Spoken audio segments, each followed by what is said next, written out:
I see you found one of the elemental rods. If you'd like to keep going, you may keep searching for more. I see you found another of our mystic landmarks.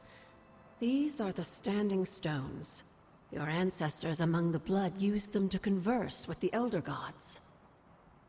How does that work? Members of the blood would gather among the stones and enter a sort of meditative trance. They say the gods would hear their thoughts, but the blood never knew for sure who was listening on the other end. Some of the older texts refer to a series of glyphs etched on the stones, but at first glance they seem to have been scoured clean by time itself. Could they still be revealed somehow? You read my mind, Hunter. I suspect the glyphs are still here. They just need the right words of encouragement, if you catch my meaning. Feeling well today, dear?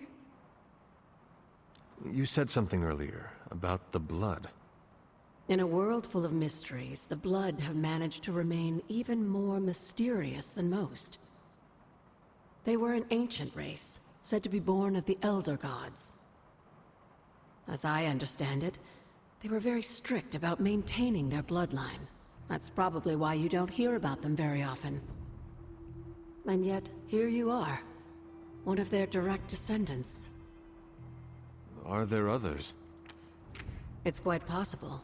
But even if there are, they might not even know it themselves. Somehow, I take comfort in that. What they do not know cannot hurt them. Indeed. After our last battle, what happened to Lilith? You were in the woods. You and your mother obviously came to blows. But we found no wounds, no evidence of what happened at all. A silent, deathly embrace between mother and child. We had hoped you would both find peace in the next life. But she is not buried here. No. We entrusted her to the Knights of Wundagore, the ancient protectors of your ancestral homeland in Transia. I don't think they ever expected to contend with an organization like Hydra, and I doubt Lilith spared any who survived her reawakening. What would Wanda want with your altar? What can I say? Some people have a curious, adventurous itch that just has to be scratched. I was one of them, and so was Wanda. Caretaker, not so much, but I see it again in you, Hunter. So you encouraged her exploration? Of course. Why wouldn't I? What good is being as powerful as we are if we're just going to spend all our time cooped up within these walls? What's the worst that could happen? You got me there, dear. What do you know about the moon seals?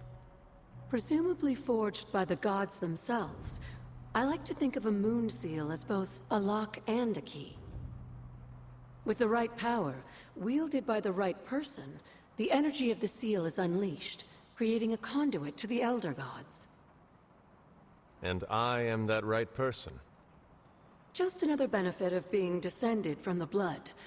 Lucky you, dear. Where did the words of power come from? While I often call them blessings or gifts of the old gods, the words of power are actually powerful invocations tuned to the unique energies found in descendants of the blood. And Caretaker used the words as well. Of course, dear. Sarah used the words of power on the Abbey grounds just as you do today. Many of the areas you encounter that seem receptive to these spells are actually the result of Sarah's frequent undertakings.